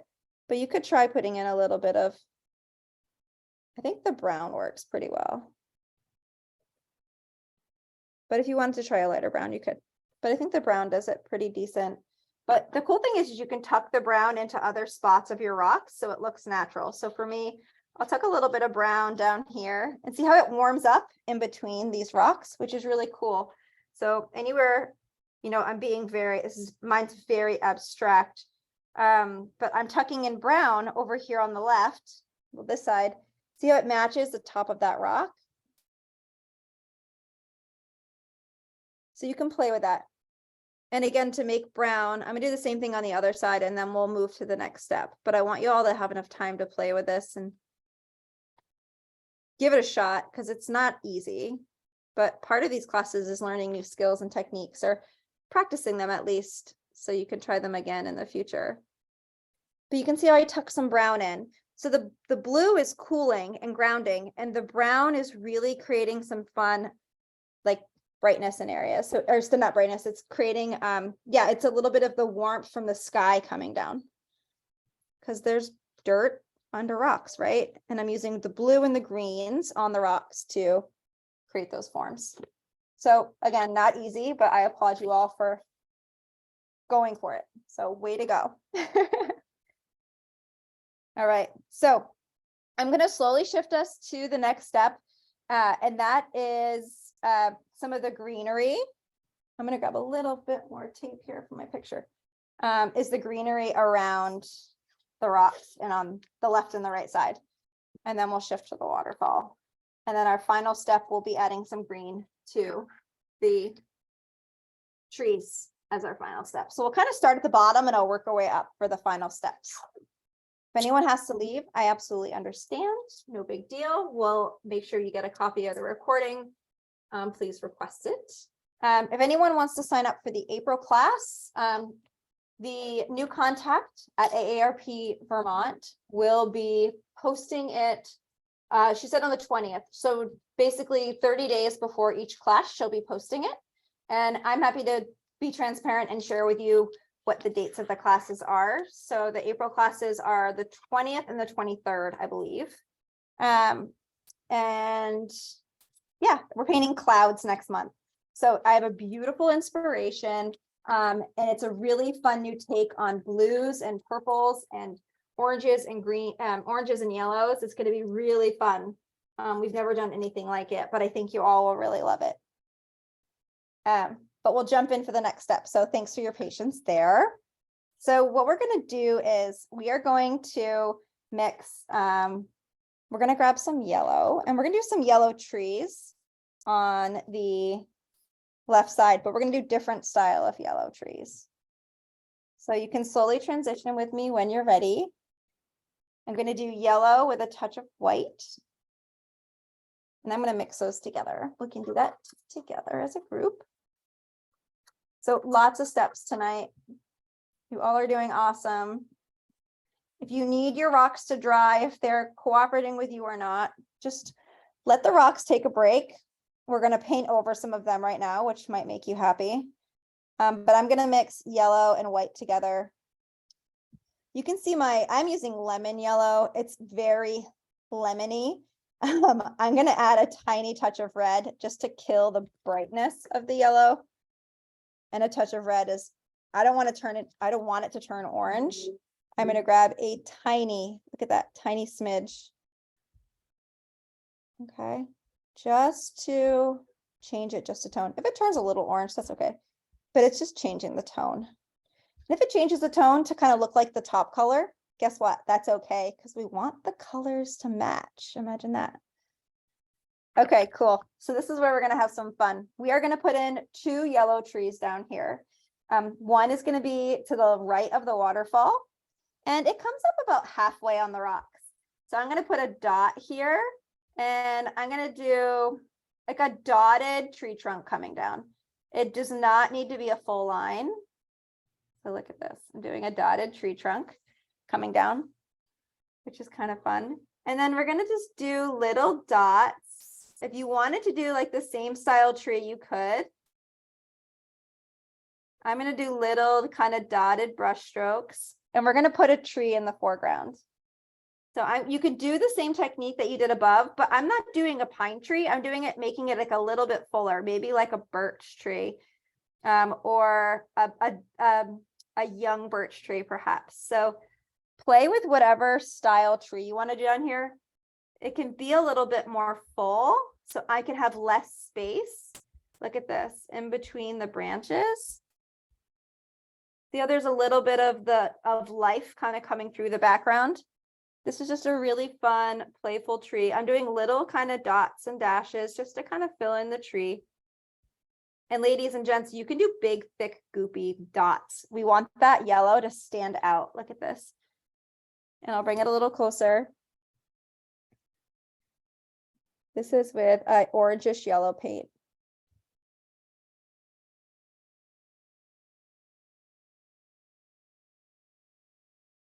Okay. And we'll add some black, we'll add some tree branches to this, but this is just a fun tree. The branches will really bring it together. If you want to do a different tree style than I am, that's totally fine. I'm going to add a couple of like random branches to the left and to the right. See that, to make it look a little bit more natural. There we go. So all good. So I'm adding in, this is kind of like one of those fall or spring like trees when the leaves all turn like that. Those really pretty fluttery yellow petals are so pretty. That's what this kind of tree reminds me of. So there's one. I'm just going to make sure it's even. It looks pretty even to me. Try to be really natural of like how you edge the side. See how it's like pretty sporadic. It kind of comes in and it goes out and it goes in, it goes out. Try to do some random branches or little random leaves to make your tree look a little more natural. That could be helpful. And I'm gonna do one more over here, and I'm gonna just, it's gonna kind of be on and off the page because we're gonna put a red tree over here, which is gonna be really beautiful. So there's a little bit of foliage built into this seed. So I'm gonna do this tree about halfway down because then I'm gonna put a red foliage tree in right here. So this is really like lots of dotting. Think about texture. Don't think about single like round dots. Think about little dabs as dotting, as texturing. And the more paint you add, the brighter. So this is the layering of trees. The more of this yellow paint you add, the more these trees will jump off the painting. And this is really one of the fun parts that goes into all the work that we've done, is that all the work that we've done is all in the background. And this is where you're really going to start to appreciate all the details. And you promise you can cover up any of the rocks that you don't like. But look at this, some really fun. And then I'm going to tuck in another little yellow one up here, maybe on the top side of this rock. Like there's another matching little tree up here. So this is where we do those details. Look at this. You can tuck in little yellow dots, little yellow bushes along the top of your rock for your painting to start matching. What do you see here? We see our yellow trees in the foreground on the right. And then over in the distance on the left is the same style tree. That means we're all in the same neighborhood here, right? It's the collection of a forest that, oh, look, a little foliage is happening over here too. How cool. So your trees and your branches, it's all up for your own interpretation of how and where something might show up. So play with that a little bit. But it's a really, and I love that I put these little yellow dots in my rocks. Like that kind of helps it for me. It brings it together a little bit more. But I'm getting a little loosey-goosey here. I'm going to just do another little tree over here. I'm going to put a big tree, a green tree over here in the foreground. But I'm just going to tuck in a little bit more yellow in this space. So I can kind of put my green one down here. So I encourage you, you can do as much or as little of this as you want, but just go a little crazy. But I want you to lean back in your chair and you'll know when there's a section that it's done or not. But you can do extra layering on top. And you can even do more layering on top after tonight's class. But this is just bringing a whole scene together, which is really quite fun. So we're going to do 3 accent trees in this area. I did the yellowish orange. I can go back in and do another layer of texturing if I want to. I'm going to do a little bit of red next. So I'm going to use the same technique. And I'm going to layer in a red tree over here. Now, if it's too dark, you can always bring in a little bit of white and lighten it up. A little bit of white will brighten it. If you add too much white, it will make it look pink. So I'm going to put just a little bit of white next to it so I can manage how much white I bring into it. You don't need a lot, but it will brighten it for you. And that brighter red will help stand out on some of these darker colors. So I know that these details can take a long time. I know many of you care about these details. So if I am going too fast for your needs, I encourage you to just go at your own pace. You're not going to offend me. My goal is to get through most of these details within our window so you can watch the recording and go back and refine if you want to spend more time. Doing more detailed paintings like this, it's really hard to fit them into 2 hours. So I applaud you all for your patience. But it's fun sometimes doing a little bit more detailed stuff to evolve your skills, to kind of do something different as a group. So as always, I appreciate you being here and hope you're having fun. But I'm going to put a little bit of red down here, tucked into the other side of my tree. This is kind of like a red bush. I don't know what those bushes are called, but there's so many really fun, pretty foliage bushes. This might be a tree, just kind of popping on the side of the canvas. And there's a lot of different techniques we could do. I could do like a little bit of pink or orange on the tops of these leaves. I'm doing just like a little bit of white. So there's so much depth work that we could do on top of each of these items. Obviously, I can't cover all of that in these classes, but I just brought in like a little bit of, I just added a little bit more white, but you could even bring in, even if you want to get a little crazy, you could bring in a little bit of yellow. It might mix into orange to highlight and to give this red tree a little texture. This is you being the artist. So just use the tip of the brush, any small brush you have. This is the smallest brush I have, the 2/0 fraction brush. See that? It's just a little bit of foliage that's peeking in. Pun intended, if you picked up on that. All right. So I'm going to tuck in a little bit of red over on the left side, up here in between these rocks. You can do as much or as little as you wish. Again, I have a red tree on the right. I'm going to put a little bit of a red on the left, right? It's all about a little bit of balance to the eye.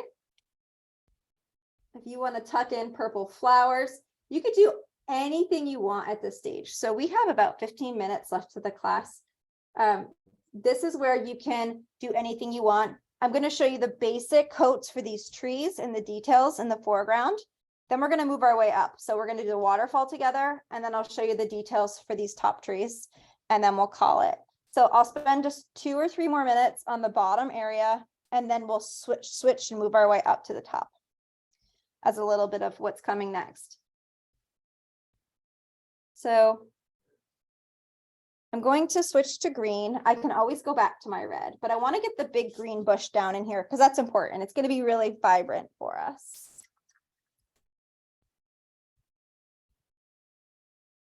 So I sent you green. Let's see here.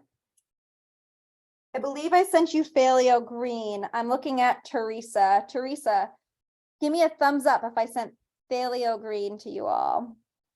All right, cool. Thanks for confirming, Teresa. All right. So I'm going to put a little of this Paleo green on my palette. And I'm going to mix it with a tiny touch of white. Just a little bit. Oh, and I happen to have some already. Perfect. So again, I'm going to get you through some of the basic steps. And then for the remaining elements, and then I'll let you all continue to play. All right, so I'm going to mix a little bit of white. Ooh, this is vibrant. This is a vibrant emerald green. So this is not the quite color that's in the inspiration. I will use it. If you don't like it, you don't have to use it, but I'm gonna go for it.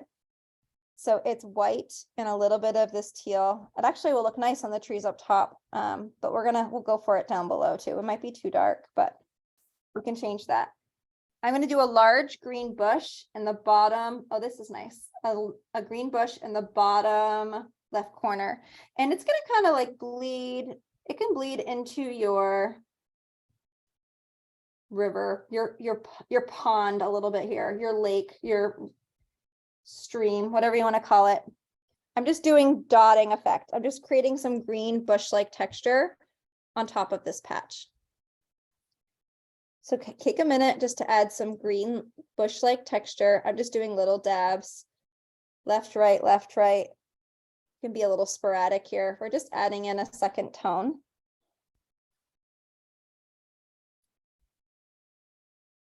And the background color is good because it's kind of grounding us.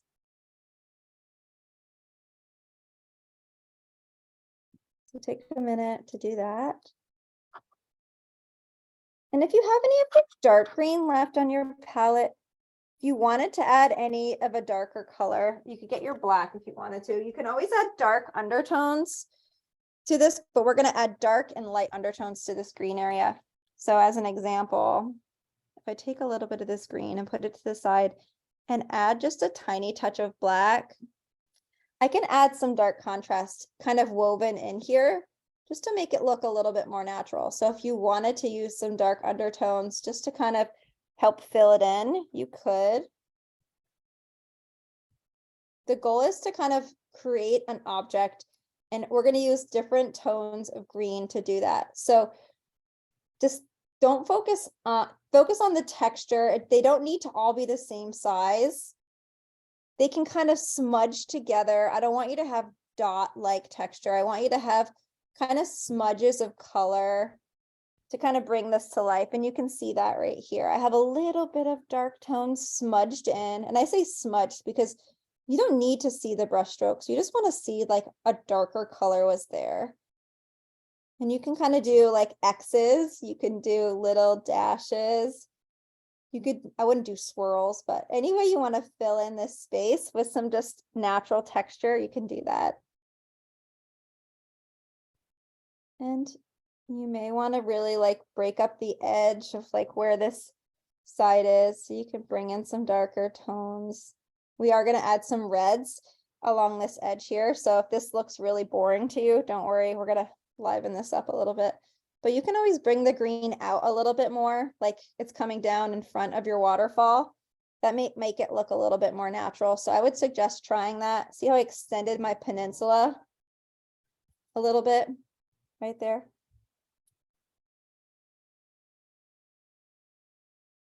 There we go.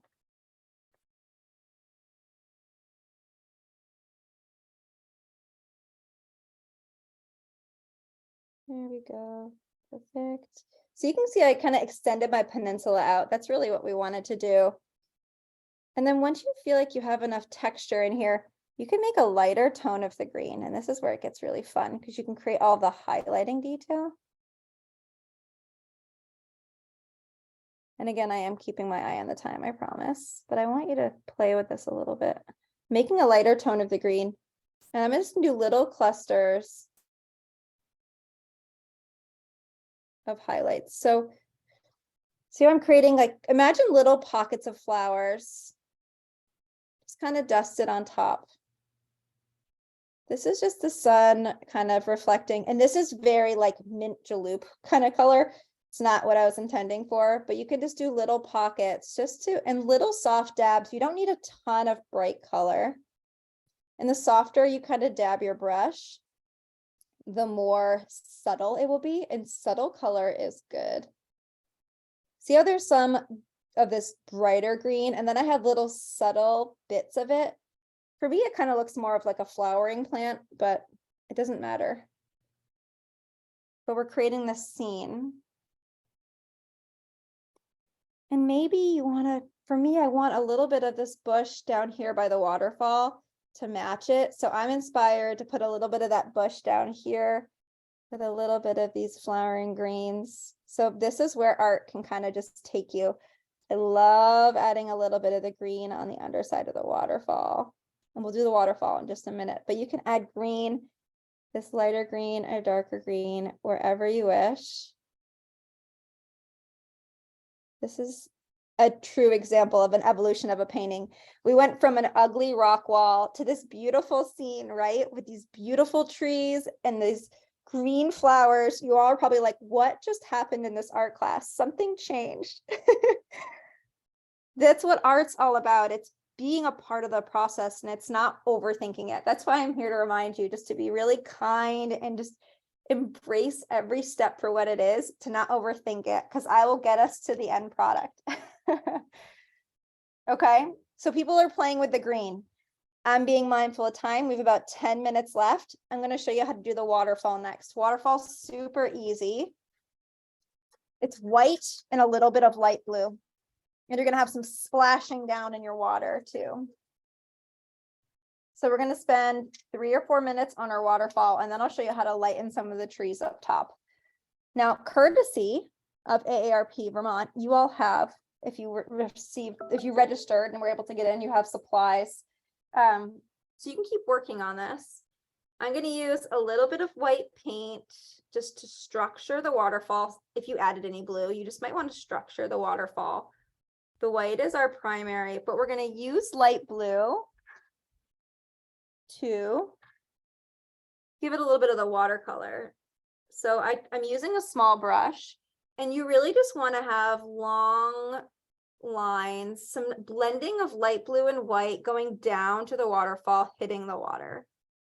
That's really what this is. So you're going to blend white and light blue, and you're just going to do 2 or 3 passes. So it's nice and smooth in color. Don't overthink this. Just use your eye, lean back. For your waterfall to look real, the top of it is really important. You want only when the waterfall goes horizontal to the, for me, it's going to the left. It has a very closed opening, so it's really flat on top. So using a little bit of dark paint, you can kind of reshape this. So you can see the waterfall actually looks like it's coming down. That takes a little practice, so just take a minute to play with that if you haven't already. The first time I did a waterfall, I'm like, why doesn't it look right? And I was like, oh, the top of it needs a little bit of love.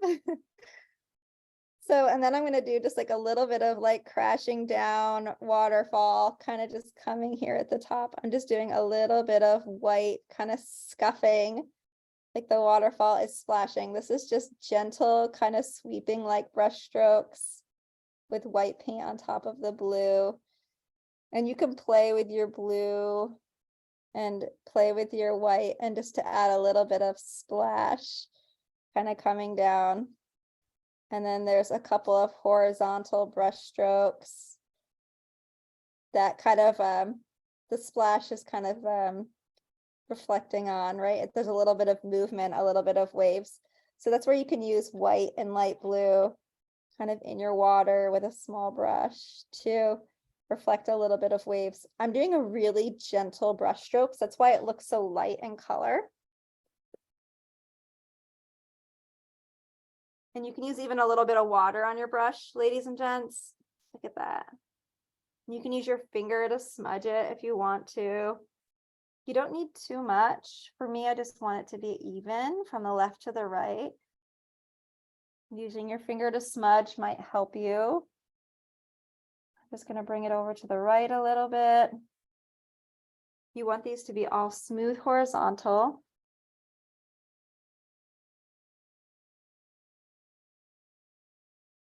You can do as much or as little this as you want to. You can always, if you put too much white in, you can always go back with your blue and fix it. So don't stress too much out about the waterfall and the splash. You can do as much bubbly splash as you want. You could keep it tame like me. Doesn't matter.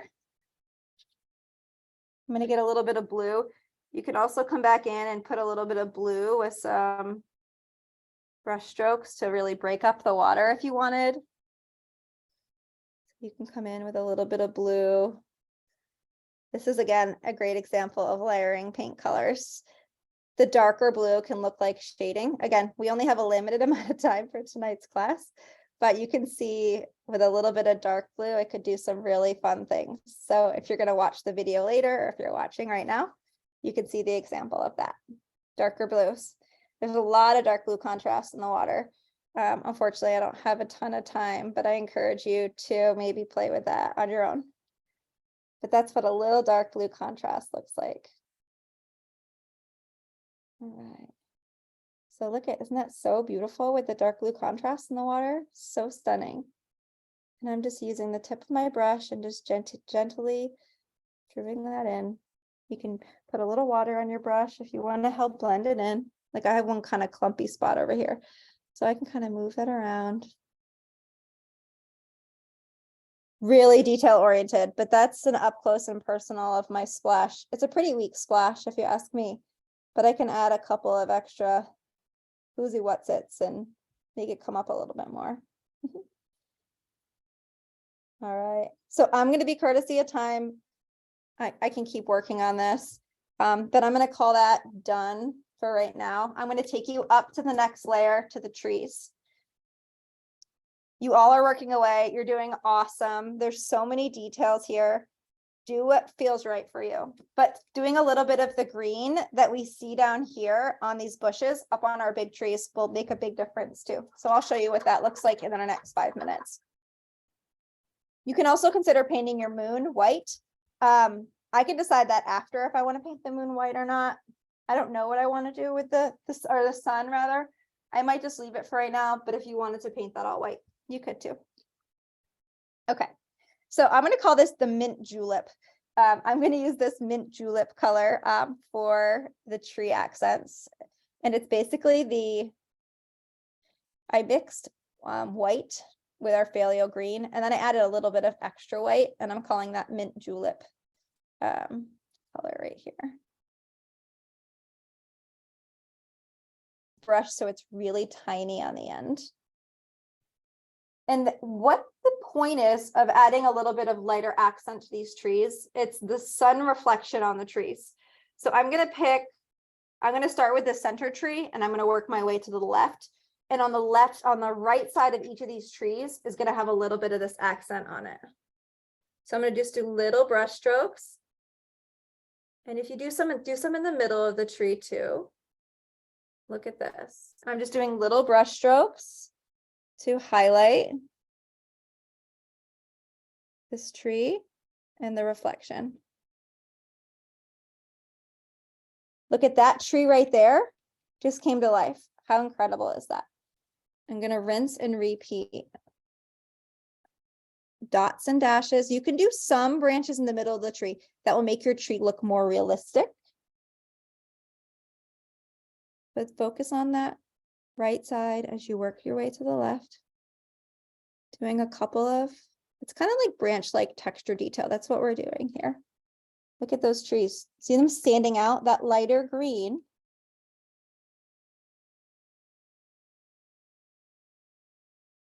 That is why these paintings take so long. It's because the second layer detail. And that's why artists, they take the time sometimes to do these details because, wow, they look so incredible by adding depth. And this is such a great example of that. And this is just, maybe do a little bit on one side. You don't need to come all the way down if you don't want to. Again, we want this to be fairly shaded in here. You can always come back in and, you know, add in a little bit of a darker green. That's fine. Don't add too much of this. Try to stay on just one side. I kind of went a little crazy. That's all right.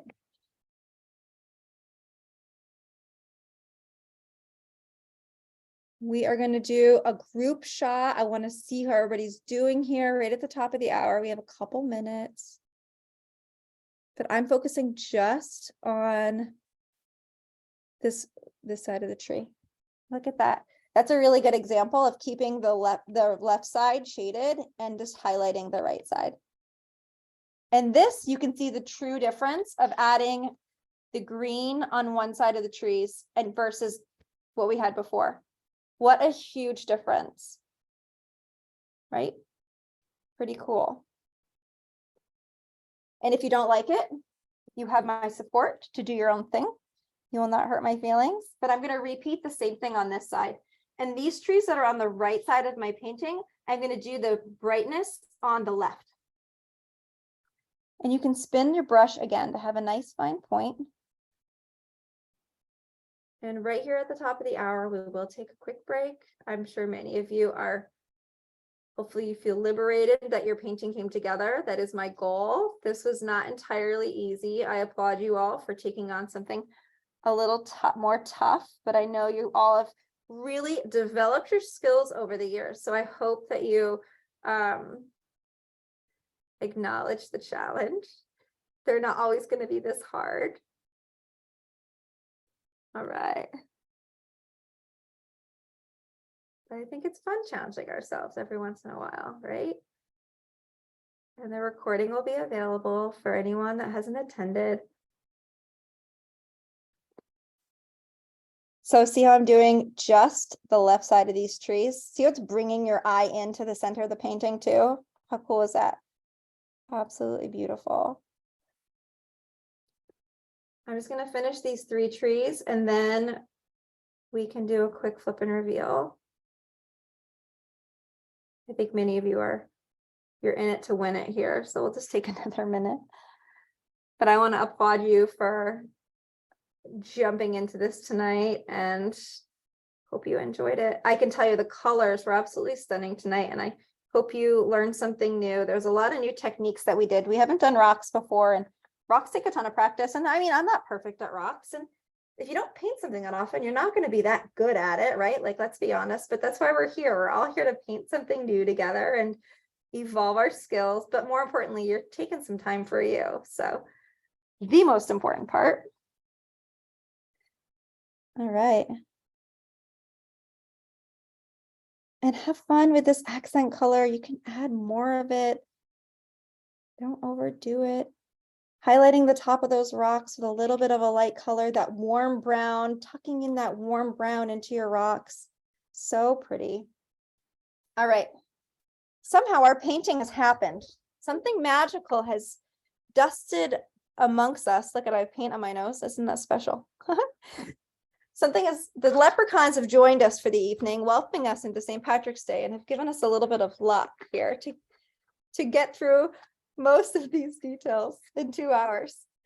So I'm going to give you all a minute just to stretch, right? I'm sure many of you are hunched fully deep in these paintings, but I'm going to unpin myself because I want to see all of you. So I'm going to flip to the gallery mode and I want to check in with everybody. How's it going? All right, so folks want to take a minute to flip around your paintings. Jean, awesome. You did a really big and beautiful waterfall and you did, I can see your tears all the way from Fairfield, Vermont. Those tears, Jean. Nice. Linda, beautiful waterfall. Your trees look awesome. Bridget, oh my gosh, Bridget's sky is on fire. Amazing. Penny, your trees look beautiful. Candace, everybody take a minute. I like color. Candace, I'm on the colorful side. I like color. Candace, this is abstract beauty here. Yes, I'm an abstract person. You know what? You did awesome. You embraced the patches of color. Look at this. There's Wendy's. Oh, there's Pamela and Co. Let's hold that up again. You know what? We're gonna pin these. Look at the colors here. You guys did awesome with your browns. Your skies look very cool. I see lots of splashing in that water. I think it might have just rained over there. I don't know. So cool. Thank you so much. There's Miss Penny's. Oh, there's Meg and Co. Let's pin Meg and Co. Let's see how that's going. Oh, wow. Nice work, you guys. Linda's And you is taped pretty. it off. Meg, what did you think tonight? You did awesome. I love the colors. I don't think that's so great, but I love it. I think it was beautiful. Oh, cool. It was a really beautiful inspiration. I Yeah, applaud you rocks all. were tough. The rocks were tough, but more Rocks are practice. hard. I told you Yeah. that was the hardest part. I hit the agree. rocks. I hit the rocks in flower trees. Perfect. You know what? And if you don't want rocks, just add flowers tucked right into that hillside, right? So we're gonna do one group photo because I want to see everyone's and I want to be able to share it with the AARP team. You all did awesome. So take a minute to turn on your video. And if you can, if you don't want to, that's fine. But I'm going to take a group shot. And I'll just have you hold it up so I can see you and your face. If you have a couple people with you, no worries. Here comes Patty. Wendy, great job. Melinda, beautiful. There's Miss Corinne. Teresa, way to go. My trees died. You know what? You have paint. You can bring them back to life. I have bushes. All right. So here's the photo. 5, 4, 3, 2, 1. Clady's gonna wave. Cheese. All right, we got it. Well, I want to thank you all for coming. We went a little bit over, but I think it was worth it. Again, a big thanks to our friends at AARP Vermont for having us. Keep an eye out for the April signups. We're painting clouds and it is so dreamy. New styles we haven't done before. So I encourage you to sign up and join us for that. And I'll keep you posted in the future. I do have additional classes. If you want to paint more, they're on my website, paintandsetbt.com. I'm teaching 3 additional classes a month. So if you're interested in doing that, you can do that too. But a big thanks, Linda, thank you for taking a few moments at the beginning of the class. And I look forward to seeing you all in April. Thank you so much, Megan. It was Thank you, nice to Megan. see you. Thank And you. hi, Meg, Bye. say hi to Jack. I saw him for a brief second. I He's here. didn't get to finish because I started late, so I will send you a picture when I'm done. Cool. Thank you, Thank you. Megan.